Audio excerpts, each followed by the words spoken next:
Bijouterie Santia, mividy volamena, Galerie Arena Antanimena, box 15, si box 37. Oh, une fraîcheur instantanée. Idéal pour la maison et tous les espaces. Au cœur de ce gingembre bio se trouve une source de vitalité pour vos cheveux ternes. Shampoing ultra doux gingembre Amanul Chanao ni le JT. Corès, la qualité et marque européenne en fourniture de bureaux et scolaires. Ushuaïa, nouveau déodorant compressé, vous présente le JT. Essence de fleurs d'oranger pour une efficacité 48 heures. Nouveau déodorant compressé Ushuaïa. Dernières actualités avec le JT et la carte Visa Mvoul.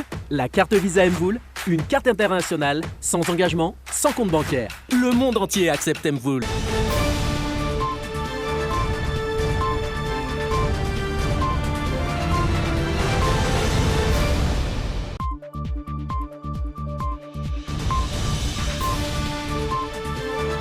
Talata fafito amby folo ny volana aogositra taona iraika amby roapolo sy roa arivo miarahaba tompoko tonga soa indray eto amin'ny lojite manasa ny mampanajana anaraka izany hatramin'ny farany mialohan'ny idirana amin'ny antsimisiam-baovao andeha arosanao aloha ireto lohateny ireto.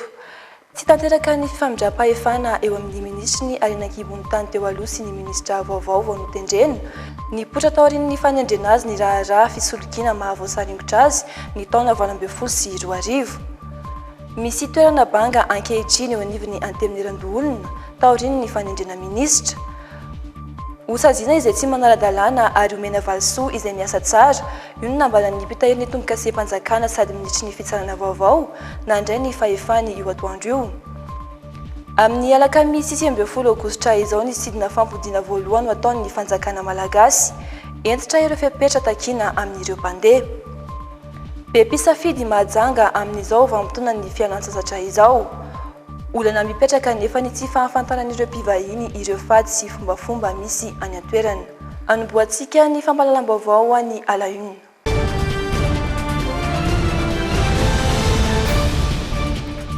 Araka ny efa natsidika teo ministra iray no hiaran'ny Resabe Sahady anefa vao avy notendrena ny Alahady 15 aogositra lasa teo. Ny alatsinainy no tokony nisy ny fifamindram-pahefana teo aminy sy ny ministra teo aloha saingy tsy nahazo fankatoavana raha ny loharam-baovao. Voakasika anaty raharaha fisolokiana avolenta io olona voatendry andrafitra ny gouvernement io hoy ny falion-kevitra anaty tambazotra an-tserasera. Misy ihany koa anefa milaza fa noenjen'ny fitsarana izy raha toa gameloka tokony ho tandrovana noho izany ny présomption d'innocence fanampanazavana. Mizarazara ny hevitra ao anaty tambazotra an-tserasera mahakasika ny fanendrena ministra iray ambara fampisoloky avolenta ity ministra voatendry ity. Ampamoaka voalohany ataony ity pejy iray ity ny mahakasika azy. Voalaza fa voakasika anaty raharaha fisolokiana ary ny fahitalavitra akaky ny fitondrano nanao ny fanadihadiana mahakasika izany ny taona 20 sy 2 arivo. Tamin'ny febroary 20 sy 2 arivo no nivoaka tao amin'ny tambazotra Facebook tao ity fanambarana iray hafa ity mikasika io ministra io hatrany. Ambaran'ny mpanoratra fa mitentina 5,4 euro ny lelavola azony tamin'ny fisolokiana. Fanoen-kevitra hafa kosa miaro azy manambara fa fanaratsiana amin'ny fomba rehetra no misy amin'izao fotoana satria voatendry ho ministra ilay olona. Notoriana teny amin'ny fitsarana izy ny taona 20 sy 2 arivo saingy nahafahan'ny fitsarana noho ny filazana fa tsy misy borofo. Anjaran'ny fitsarana araka ny nambarany no mamoaka didy raha meloka izy na tsy ka tokony hipetraka ny présomption d'innocence. Loharanom-baovao iray no nanambara fa tokony nataony alatsinainy 19 aogositra ny fifamindram-pahefana teo aminy sy ny ministra teo aloha saingy tsy nahazo fankatoavana. Mitohy aloha hatreto ny fitantana ilay ministra teo aloha io ministera io. Misy fahabangan-toerana eo anivon'ny parlemanta taorianany nanendrena loholona sasany tana ny andraikitry ny ministra. Raha notendren'ny filoha ilay loholona dia ny filoha ihany no manendry izay hosoan'ilay senatera. Rehefa vao mariny HCC fabanga ny toerana eo anivon'ny antemneran-doolona. Manazava ny momba izay indrindra ny mpahalalana tafaresaka tamin'ny miaro sorojoravaka sy doda rahajarinjato. Banga roa ny toeran'ny parlemanta taorian'ny fanendrena ireo mpikambana vaovao mandrafitra ny gouvernement Saint Christian. Voakasika izany ny lapan'ny antemneran-doolona eny Anosikely rehefa voatendry ho mpitahiry ny tombokasem-panjakana sy ministra ny fitsarana ny loholona Imbikery laza. Tahaka izay ihany koa ny eny Tsimbazaza taoriany nanendrena ho minisitra lefitra misahana ny fiompiana ny solombavam-bahoaka Raymond voafidy tao Antsiranana faharoa. Amin'ny tranga tahaka izao mampafantatra ny fitsarana avy momba ny lalam-panorenana mikasika ilay fahabanga-toerana ny filohan'ny andrim-panjakana voakasika.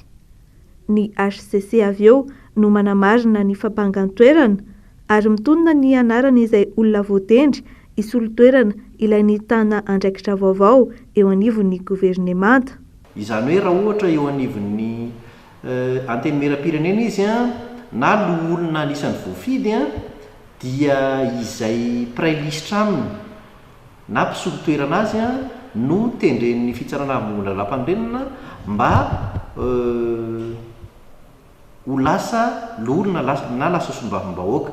Raha ohatra kosa izy ka loolona anisan'ireo hoe notendren'ny filoham-pirenena dia amarin'ny fitsarana avy momba lalam-pandrenana ilay fahabanga-toerana ary alefan'ny fitsarana avy momba lalam-pandrenana any amin'ny filohan'ny repoblika ny fanamarinana an'izay fahabanga-toerana izay mba anendren'ny filohan'ny repoblika indray olona vaovao isolo-toerana an'ilay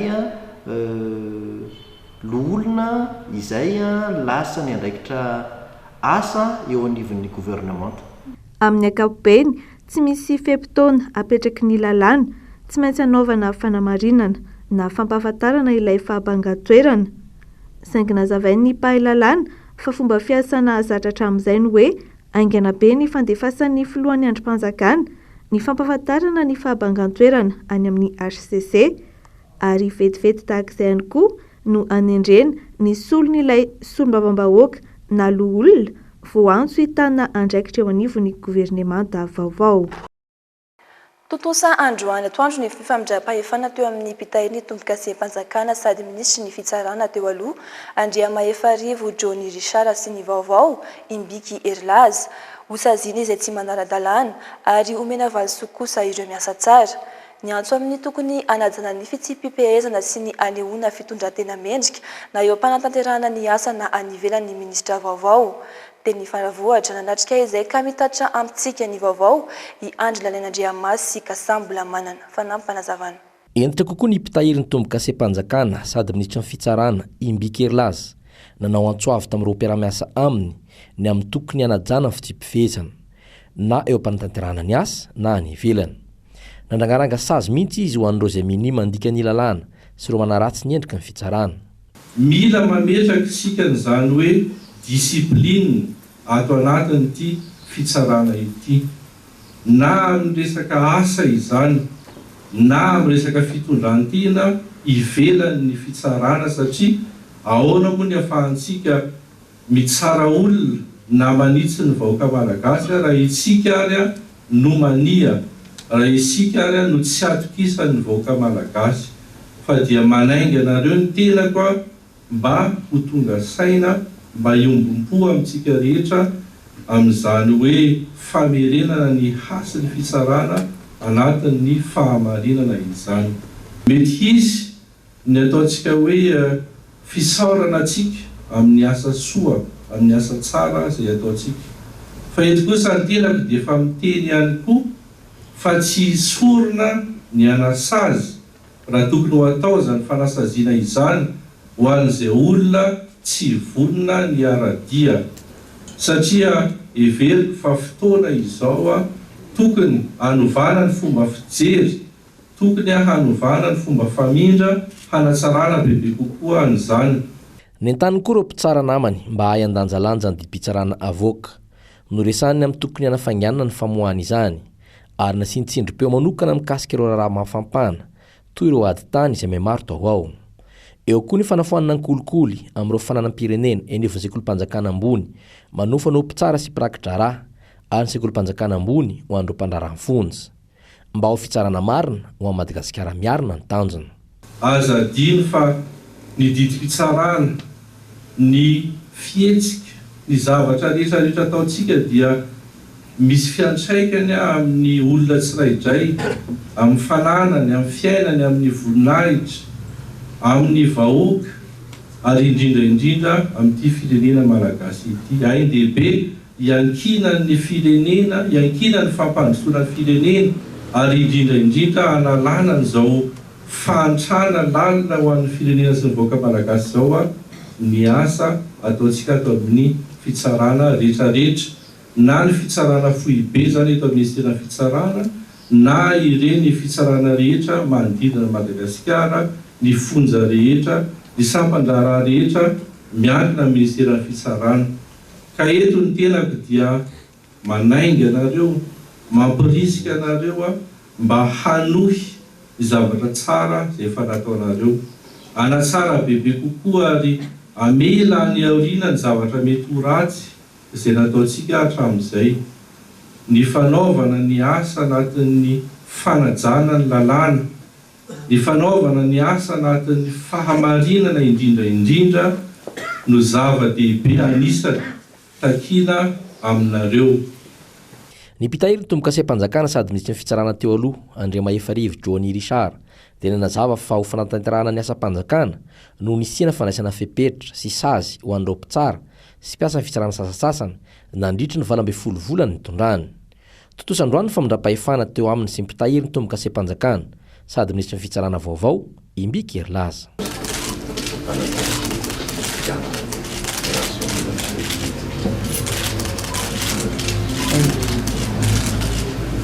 Lafim-baovao hafa kosa nivoaka androany 17 aogositra ny didim-pitsarana momba ny Clémence Rarinirina nangataka onitra tamin'ity mpanolontsaina ny tanàna ity ny ebentanana Antananarivo manoloana izao toedrara izao.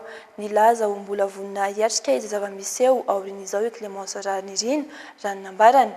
Mariana fa makasika ny fanalana ireo mpivarotra amolon-dalana tetsy Behoririka no ny atomboany izao raharaha izao. Drina Fanirisoa Dolfo Rakotiniana Trano no mitondra ny makasika izay. Folo tapitrisa ariary ny onitra nangatahany ben'ny tanàna, raha 4 alina sy 10 ariary mahery kely sy lamandy iray tapitrisa ariary kosa no nomeny ny fitsarana ny Clémence Rarinirina araky ny didim-pitsarana nivoaka ny atoandro teo. Tsy tokony azo sazy raikitra na dia lamandy aza ny Clémence Rarinirina amin'ny mampanolontsaina ny tanàna azy raha ny nambarany. Tsy maintsy hampiakatra andraraha amin'ny dingana ambonimbony kokoa izy noho izay antony izay raha ny fanazavany hatrany. No mariany ihany koa fa raha fampirisihana ireo mpivarotra tetsy Behoririka anankirotana ny filany minam-bahoaka no nanenjehana azy tany am-boalohany dia nivadika ho fanaovana erisetra indray izany ankehitriny. Manoloana izao toedrara izao anefa nilaza fa mbola vony kijoro sy sa mandrakariva ampanjaka ny rariny sy ny hitsiny ny safidianan'ny vahoaka n'Antananarivo azy Clémence. Ankoatra izay nitondra teny fampaherezana ho an'ireo rehetra nizaka ny vokany ny nahatonga azy ho amin'izao toedrara izao ihany koa izy tao amin'ny pejy Facebook-ny ny atoandro teo. Eo amin'ny sehatra iraisam-pirenena tafakatra 700 eo lavo noho ny horohorontany tao Haïti, maro ireo traboiny manakaiky ny tanàna anefa amin'izao ny andro ratsy mitondra orana sy rivotra mahery miaraka aminy. Efa mandalo ao amin'ny Repoblika Dominikana ao akaiky ny Haïti izany amin'izao.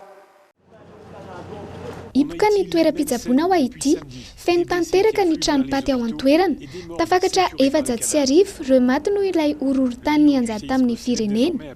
Manafaingana ny famoahana sy ny fitadiavana ireo olona mbola tavela ambany tranondrava ny mpamonjy voina amin'izao fotoan'izao. Mitodika any amin'ny fanavotana ireo traboana ny fanampiana, manangana fialofana ao amin'ny kianja filalaovam-baolina kitra, ao amin'ny tanànan'ny Kay ireo manam-pahefana ao an-toerana. Ty tanàna ao atsimo andrefan'ny Haïti ity no ivon'ilay horohorontany niatra tamin'ny sabotsy lasa teo.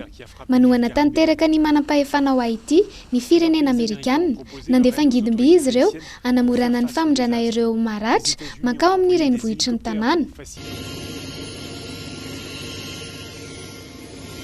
Manany amin'ny mety toy ny toedrara nefa ny mponina ao an-toerana.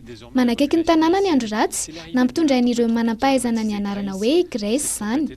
Mitondra orana sy rivotra mahery miaraka aminy izy. Efa mamakivaky ny Repoblika Dominikana izy amin'izao, toerana eo akaiky ny Haïti ihany.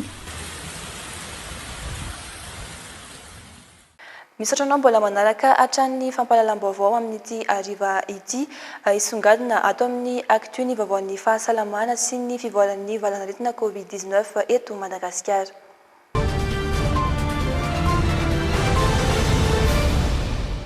olona 500 avy any ivelany no neken'ny fanjakana malagasy hiditra eto Madagasikara araka ny fampitam-baovao. Isy ny sidina fampodiana 3 amin'ity volana aogositra ity ary 2 amin'ny volana septambra ho avy izao. Tsy mahazo mivoaka ny Madagasikara intsony ireo izay tonga eto amin'ny alalan'ireo sidina ireo raha tsy efa misokatra indray ny sistany raha ny fampitam-baovao avy amin'ny Air Madagascar. Fanampanazavana. Amin'ny alakamisy 20 aogositra ny sidina fampodiana voalohany ho tonga eto Madagasikara raha ny fampitam-baovao ny kompania pitanterana anabakabaky ny fanjakana malagasy. Sidina miala avy any Paris Frantsa higady noho eny amin'ny seranam-piaramanidina Ivato.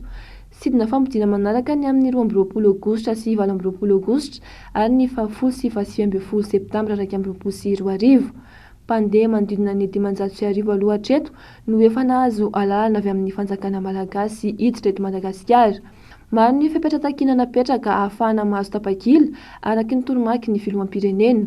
Voalohany, teratany malagasy mahana pasiport na fahazon-dalana manokana avy amin'ny masoivo malagasy, mahana taratasy fanamarinana ny antony tsy maintsy alana any ivelany ka andeha ho aty Madagasikara, ohatra ny fahataperan'ny fifanarahana arak'asa na ny fivahinianana na ny fitsaboteny. Tsy maintsy mahana taratasy fankatoavana avy amin'ny fanjakana malagasy ihany koa ary fianianana fa tsy hivoakan'ny Madagasikara mandra-pisokatry ny sistany indray. Ankoatra ireo, tsy maintsy misy ny fitiliana PCR 2 andro na 3 andro mialohan'ny haingana any Frantsa ka tsy mitondra ny Covid-19 ilay olona. Tsy maintsy manao fiboana 5 andro amin'ny toerana efa natokan'ny fanjakana amin'izany ihany koa ireo mpandeha rehetra rehefa tonga eto Madagasikara. Ilaina ny taratasy fanamarinana ny famandrihan-toerana amin'izany. Inona ny fepetra isoroan'ny fahatongavan'ny variant Delta eto Madagasikara manoloana izany rehetra izany? Ankoatra ny sidina miditra eto Madagasikara, misy ihany koa ny sidina mivoaka ny 20, 17 sy 20 aogositra izao ary ny 20 sy 20 septambra.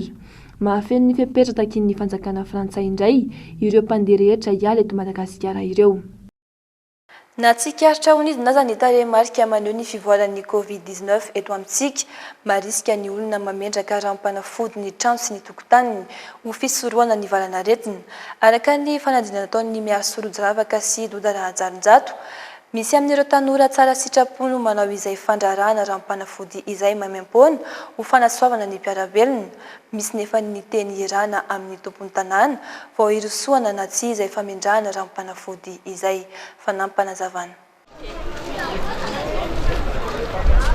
Toeram-ponenana mananika ny 50 isan'andro no ezahan'ireto ekipa reto tetezina. Atao aloha ny teny irana amin'ny tompo-tanàna izay vao irosoana ny famindrana ranom-panafody ao amin'ilay trano hatreny an-tokotany.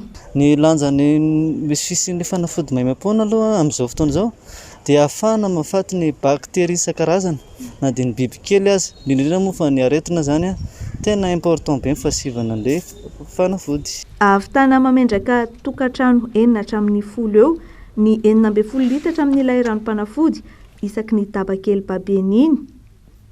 Misy kosa ny fiara-miasa amin'ny komuna sy ny fokontany amin'ny famaritana ny toerana ale.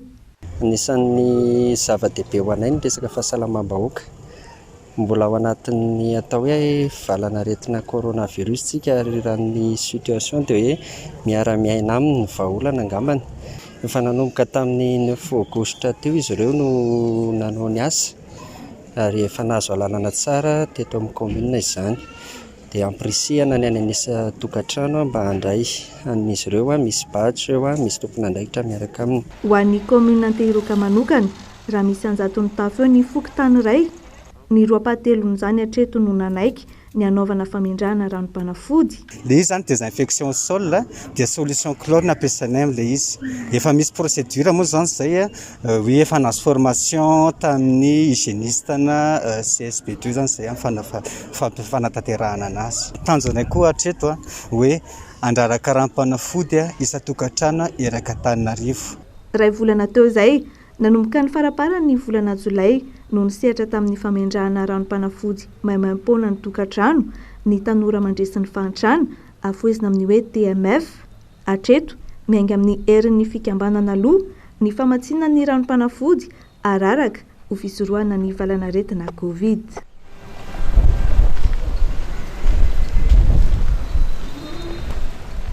eo amin'ny sehatra iraisam-pirenena mampirisika ny fanjakana ao États-Unis ny BioNTech amin'ny fanekina ny ampanaovana ny fatra fahatelo amin'ny vaksiny Pfizer. Efa nanaiky ny fanjakana tamin'ny herinandro ambony anampy fatra iray ho an'ny ARN messager, Pfizer na Moderna na efa nitsipaka tanteraka aza ny OMS. Ireo olona tena marefo no isitraka izany fatra fanampiny izany.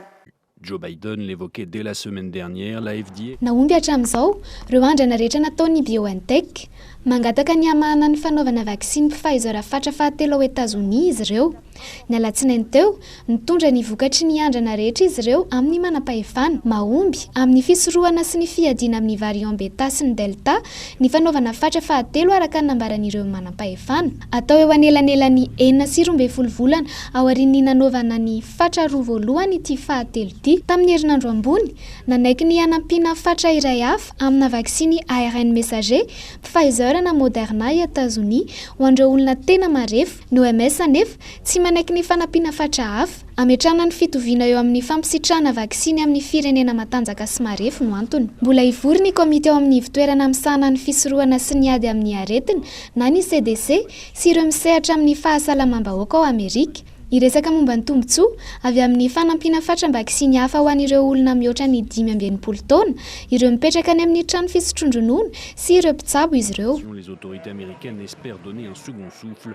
Eo amin'izay sehatry ny fahasalamana izay hatrany mbola tsy nizotra araka ny tokony ho izy ny fitsaboana ny reny sy ny zaza ao amin'ny commune ambanivohitra Ambohimandroso teo aloha tsy mahasana ny marary ny fitaovana andraisana azy ireo eny amin'ny toeram-pitsaboana. Izany indrindra no nahatonga ireo tsara sitrapo alohana ara-pitaovana ny CSP2 any an-toerana. Rina Fanisosy Dolpha Rakotoniana no mamitina izany amintsika. Mbola betsaka amin'izao ireo olona monina any amin'ny faritra lavitry ny renivohitra no tsy misitraka ny fitsaboana sahaza azy. Isan'izany ny mponina ao amin'ny commune Ambohimandroso. Izany indrindra no nahatonga ny fiarah-miasa teo amina mpiara-miombina antoka roa samihafa mba hampivoatra ny fitsaboana ho an'ny mponina any an-toerana. Azo tombony manokana amin'izany ireo zaza latsaka ny 5 taona sy ny vehivavy mitondra voka. Trafitra zao zany dia natao ahafahan'ny mpiarabelona amintsika isitraka ny atao hoe hygiène de base. Eo amin'ny zaza na ho an'ny vehivavy bevoka ny tenena teo na zaza latsaka ny 5 taona. Dia ao anatin'ny asan'ny Fondation Action zay manome an'izay fototrasa zay amin'ny alalan'ny be da be ny zavatra fotodrafitrasa ataonay maneraka amin'ny Madagasikara. Misy zany ao anatin'ny éducation, ao anatin'ny santé moa zany tsika ity développement durable, dia ao anatin'izay koa misy zavatra hafa afaka arahana miasa amin'ny association fa ny objectif foana zany tanjona dia fanatsarana ny fiainan'ny malagasy ao amin'ny izay mila an'izay fanampiana izay.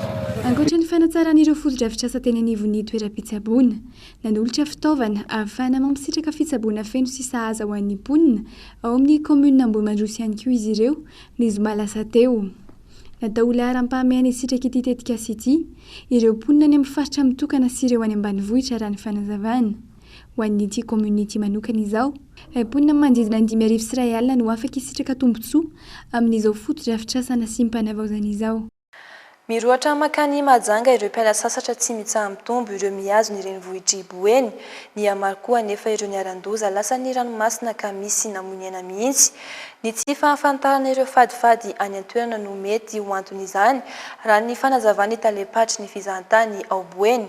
No azavain'ny fohifohy ny mahakasika ireo araka ny angom-baovao ny Eriko Sambatra izay tanterany Andrianandriamasy sy Kasambola manana amintsika. Mitombo isan'andro ireo olona tonga any Mahajanga amin'izao fotoana ny fialan-tsasatra izao. Mihamaro ireo mpiala sasatra, ipoka tanteraka ny tanàna Mahajanga. Misy lalàna tokony ampiarina sy arahana mba hisoroana ireo loza isan-karazany toy ny nanjola zazalahy tokony ho 20 taona teo eo maty tao amin'ny tora-pasika ny antsany ity ny zoma 4 ka hita ny sabotsy 7 aogositra lasa teo. Maro lalàna tokony ho hajaina tahaka izany koa ireo fady amin'ireo toeram-pitsangatsanganana maro any Mahajanga.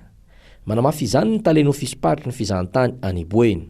Ny Mahajanga dia tanàna izay manana ny fomba ny tany ary dia izy ireo afaka anontaniana na ireo amin'ny tompon-tany hoe manoatra nahoana ny fombafomba tokony atao aty. Ny voalohany indrindra aloha dia ny fadifady moa dia ny henakisoa dia izy io tsy hoe hoe resaka finoana resaka inona fa resaka fomba ny tany dia mangataka zany zahay mba hoe anajanan'izay tsy finanana zay tsy fitondranan'izay amin'ireny toerana ireny.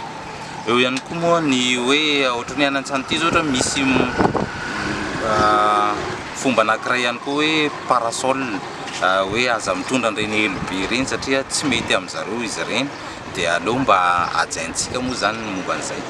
Ny côté scientifique amin'izy io moa zany dia misy phénomène anankiray amin'ireo torapasika ireo amin'ireo ranomasina zay manamorona ny mahajanga io zany manomboka avy ety amin'ny village touristique ka hatrany Antsanité moa zany izy io misy phénomène bahine ny anarany. Izy io tsy hoe isika taty na ny tompon-tany mahajanga no namorona azy fa eran'izao tontolo zao misy an'io phénomène bahine io zany hoe misy courant ao ambanin'io ranomasina zay hitantsika eo ary misintona an'izay olona zay milomano eo ka raha ohatra ka hoe miakatra io rano io dia miantso antsika zany sika mba hiroboka anatin'ny ranomasina ilalao ohatra ny isan'andro fa rehefa kosa manomboka misintona izy dia mangataka kosa zay mba hisintona ihany koa isika makeny amin'ny torapasika dia eny amin'ny plage eny ihany no milalao fa tsy anaty rano kosa na manantona an'ilay rano rehefa izy nisintona be iny dia mandeha any lavitra be ihany tsy zay kosa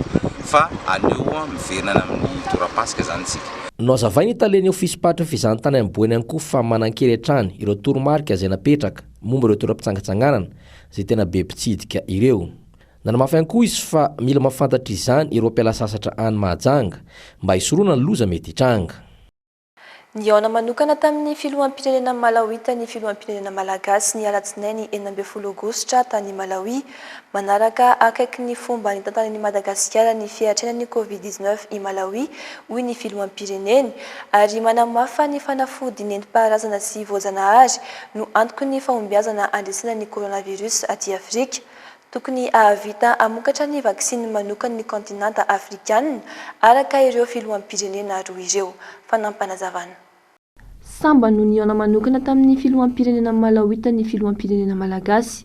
Fitadiavana lalam-piara-miasa eo amin'ny firenena roa no antony fiaonana. No singiana manokana ny siatra ny fahasalamana. Manambara ny filohan'ny Malawi fa nanaraka akaiky ny fomba niatrehan'i Madagasikara ny Covid-19. Voaresaka tamin'izany ny famokarana CVO sy ny gelo CVO+. Resy lahatra amin'ny fanafody nentim-paharazana sy voajanahary ity filoham-pirenena ity. Aminy, io no antoky ny fahombiazana andresena ny Covid-19 aty Afrika. Vonina iray asa amin'ireo mpikaroka sy manampaizana malagasy Malawi raha ny vaovao.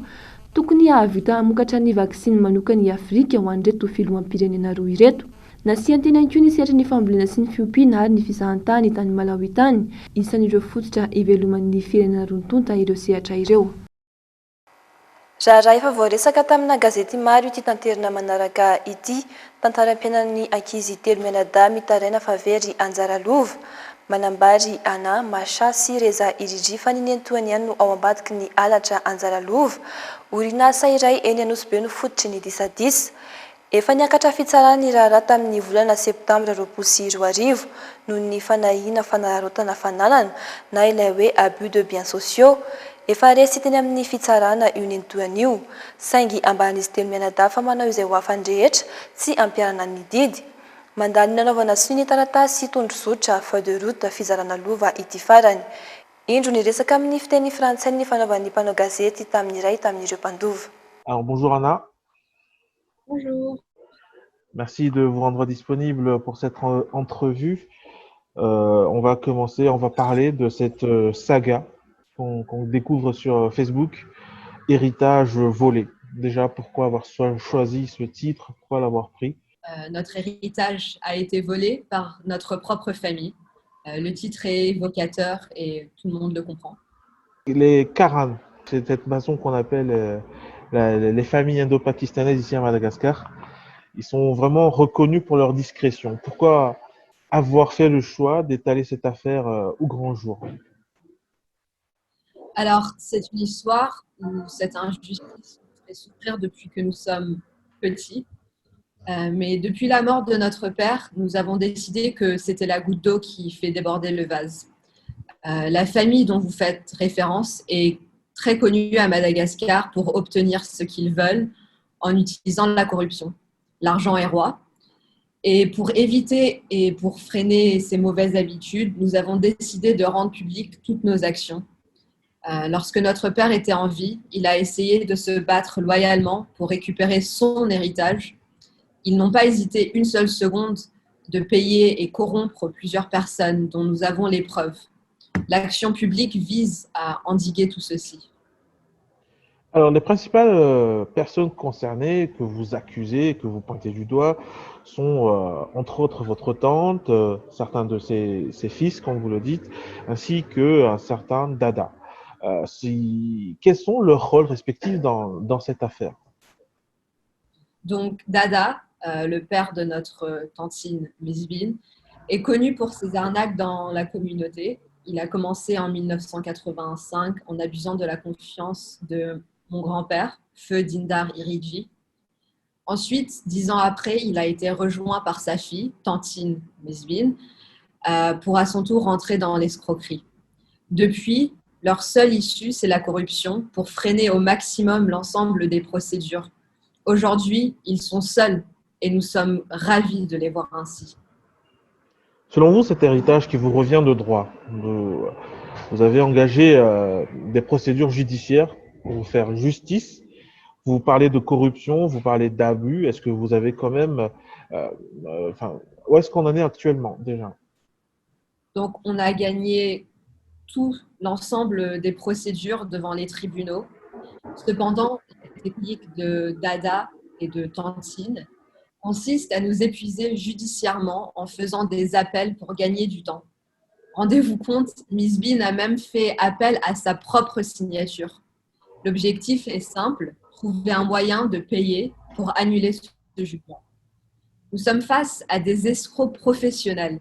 Misbin est même capable de payer cher pour contourner une interdiction de sortie de territoire.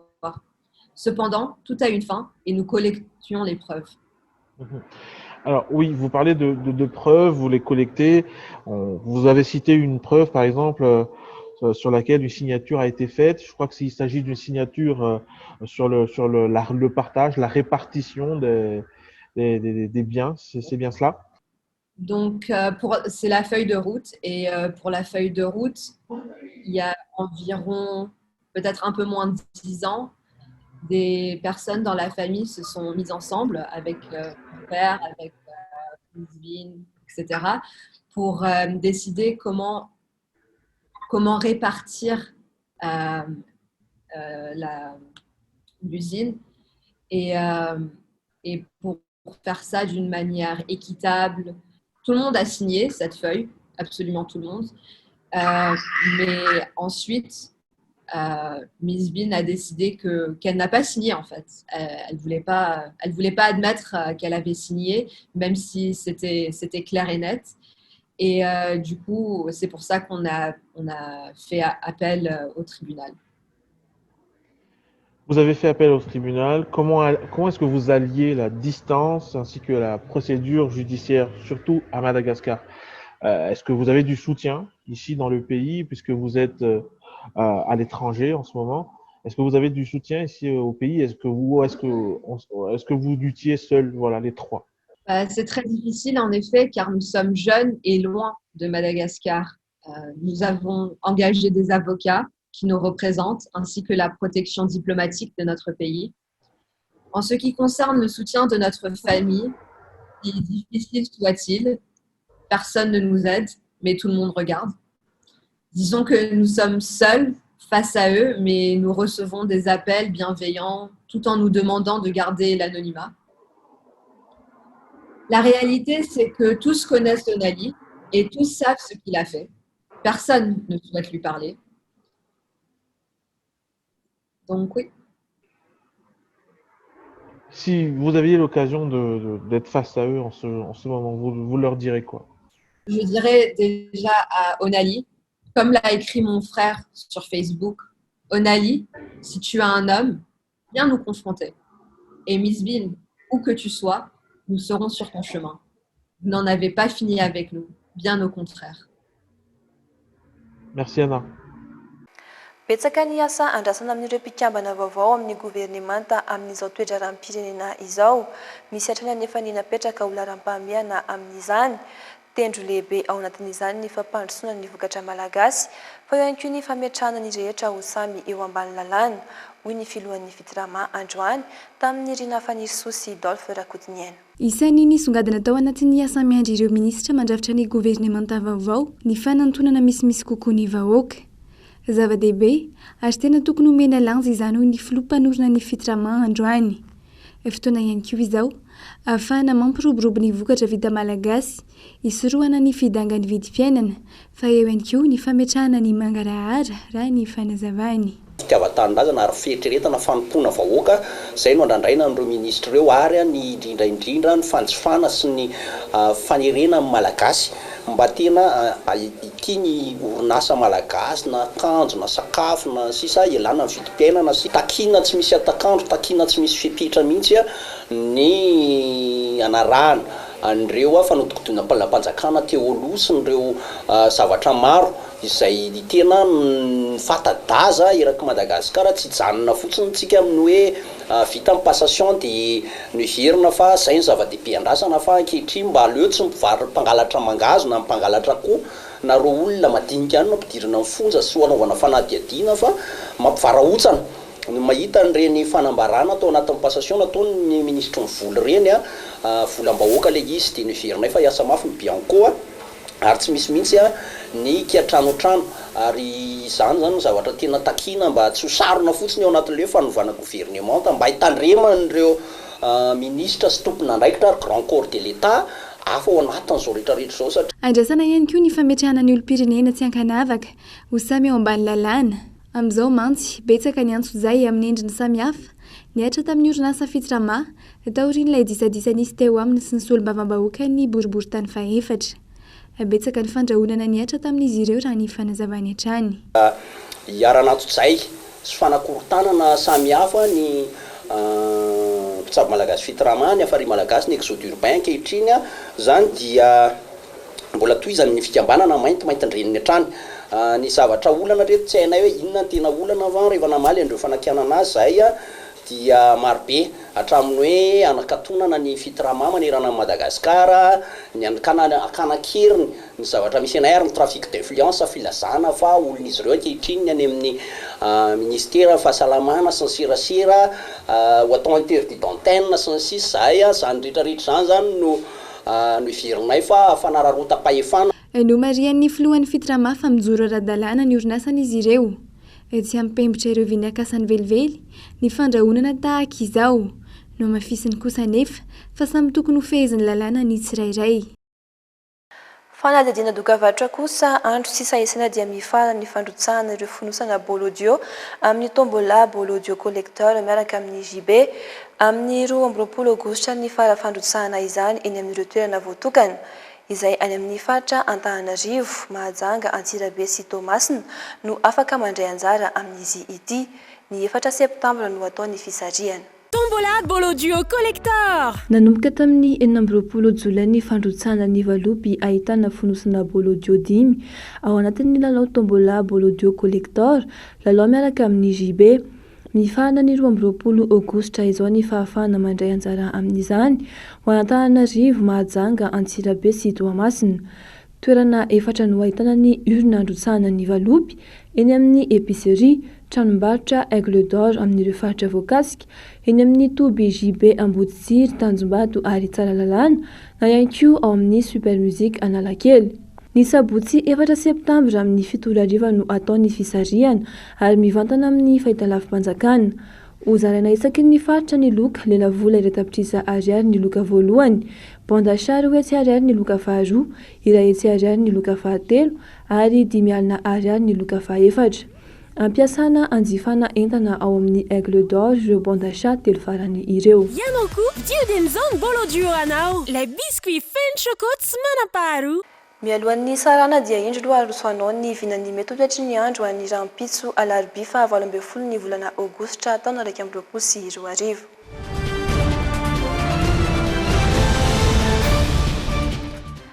Anomboana ny meteo ny any amin'ny faritra avaratry ny nosy balika ny masoandro any Dianara izy ny orana tandrifindrahona any amin'ny faritra Sava 30 degré Celsius ny maripana ambony indrindra raha 20 degré Celsius ny maripana ambany indrindra hita any Sava any. Ibalika ny masoandro ny amin'ny faritra Buensi Sofia ifandimby ny rahona sy ny masoandro ho an'ny Melaky sy Betsiboka 30 degré Celsius ny maripana ambony indrindra any amin'ny faritra Boeny 30 degré Celsius kosa ny maripana ambany indrindra any Betsiboka. Andrahona ny andro any Alaotra Mangoro isy ny orana tandrifindrahona any Analanjirofo ifandimby ny rahona sy ny masoandro any amin'ny faritra Atsinanana 17 degré Celsius ny maripana ambony indrindra 12 degré Celsius kosa ny maripana ambany indrindra hita any Alaotra Mangoro. Ifandimby ny rahona sy ny masoandro any faritra Bongolava Analamanga hita sy Vakinakaratra 20 degré Celsius ny maripana ambony indrindra 7 degré Celsius kosa ny maripana ambany indrindra any amin'ny faritra Vakinakaratra. Ibalika ny masoandro any faritra Amorony Manisy Matsiatra ambony ifandimby kosa ny rahona sy ny masoandro any Orombe Vadivavy sy Fitovonany ary ny faritra Atsimo Andrefana 20 degré Celsius ny maripana ambony indrindra hita any Amoromani 20 degré Celsius kosa ny maripana ambany indrindra hita ao Matsiatra ambony. Ibalika ihany koa ny masoandro ny amin'ny faritra Menabe sy Atsimo Andrefana raha ifandimby ny rahona sy ny masoandro any amin'ny faritra Androsy sy ny faritra Anosy 30 degré Celsius ny maripana ambony indrindra raha 17 degré Celsius ny maripana ambany indrindra. Dia iny ihany koa tompolasy tompovavy no entiko mamarana izao fampahalalam-baovao izao misaotra anao nanaraka izany hatramin'ny farany mametraka ny mandrapitafa indray tompoko. Veloma tompoko.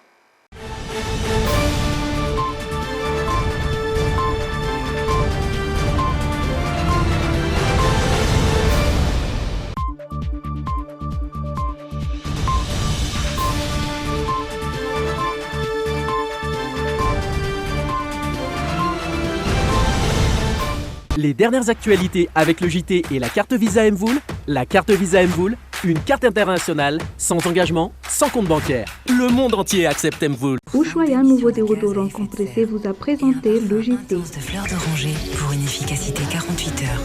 Nouveau déodorant compressé Ushuaïa. Bijouterie Santia, mi-vite Vulamen, Galerie Arena Antanmen, box 15, si box 37. Paperline, le choix de votre succès. Oh, une fraîcheur instantanée. Idéal pour la maison et tous les espaces. Au cœur de ce gingembre bio se trouve une source de vitalité pour vos cheveux ternes. Shampoing ultra doux gingembre nanulchanoto ni le JT.